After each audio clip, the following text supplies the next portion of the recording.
देखिए, भारतीय जनता पार्टी ने नारा दिया था कि कांग्रेस मुक्त भारत हो, लेकिन इस नारे को साकार करने का काम उत्तर प्रदेश में अखिलेश यादव जी कर रहे हैं, वो मदद कर रहे हैं। आज कांग्रेस को उत्तर प्रदेश से मुक्त कर रहे हैं।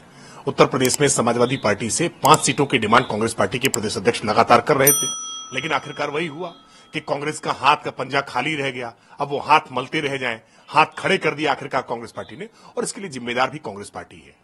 मध्य प्रदेश के चुनाव में, हरियाणा के चुनाव में समाजवादी पार्टी का जैसा अपमान किया था ना, तो अब उसका चरखा दांव जो मुलायम सिंह यादव का बड़ा प्रसिद्ध था, वो अब अखिलेश यादव जी ने कांग्रेस पार्टी को दिया है। अब कांग्रेस पार्टी पूरी तरह से आज ये स्थिति में आ गई है, आत्मसमर्पण कर बैठी है कि उत्तर प्रदेश में एक सीट नहीं लड़ सकती। वो उत्तर प्रदेश जहां से राहुल गांधी सांसद हैं, और कांग्रेस की इतनी दुर्दशा हो गई है। लेकिन आप ये कह रहे हैं, लेकिन उसके बाद अभी अखिलेश यादव ने एक और गांधी के साथ लिखा है कि हमने ये ठाना है, संविधान आरक्षण सौहार्द बचाना है, बापू और बाबा साहब के संविधान को बचाना है, उनके देश को। देखिए, फोटो ट्वीट करके वो मन बहलाने का काम कर रहे हैं कांग्रेस पार्टी का। सच ये है कि बड़ी शिद्दत के साथ फूलपुर की सीट को, मझवा की सीट को कांग्रेस पार्टी के प्रदेश अध्यक्ष अजय राय, उनके प्रभारी अविनाश पांडे लगातार इस बात की डिमांड कर रहे थे कि हम 5 सीटों पर चुनाव लड़ेंगे, लेकिन आखिरकार परिणाम क्या हुआ? एक सीट भी नहीं दी।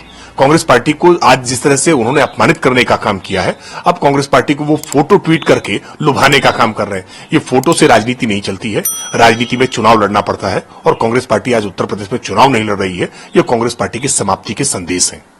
लेकिन सर, जहां तक उत्तर प्रदेश के चुनाव की बात, पार्टी को भी कह रही है कि भारतीय जनता पार्टी की तैयारी नहीं, इसलिए अभी तक उनकी सूची नहीं जारी हुई।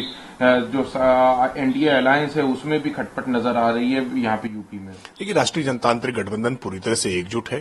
किसी नेता का कोई सार्वजनिक बयान आप दिखा दीजिए जिसमें किसी नेता ने कोई मनमुटाव की या मतभेद की बात की हो। भारतीय जनता पार्टी अपने सहयोगी दलों के साथ बड़े सौहार्दपूर्ण वातावरण में रहती है, बड़े आदर और सम्मान के साथ सब कुछ लेकर के साथ चलती है। सबका साथ, सबका विकास, सबका विश्वास और सबका प्रयास हम केवल कहते नहीं है, बल्कि करके दिखाते हैं। राष्ट्रीय जनतांत्रिक गठबंधन के उम्मीदवार जल्द ही नामांकन करेंगे और सभी सीटों पर इस बार विजय पताका लहराने का काम करेंगे।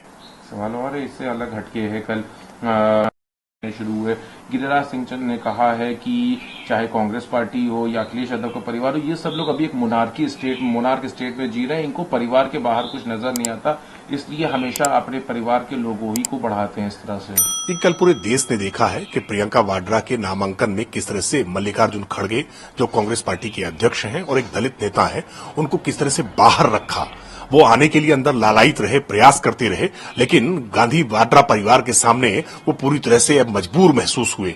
ये दृश्य देख करके पूरे देश भर के दलित समाज को धक्का पहुंचा है कि आप पार्टी का अध्यक्ष तो बना देते हैं, लेकिन उनकी हैसियत क्या रखते हैं, ये आपने दिखा देने का काम किया है।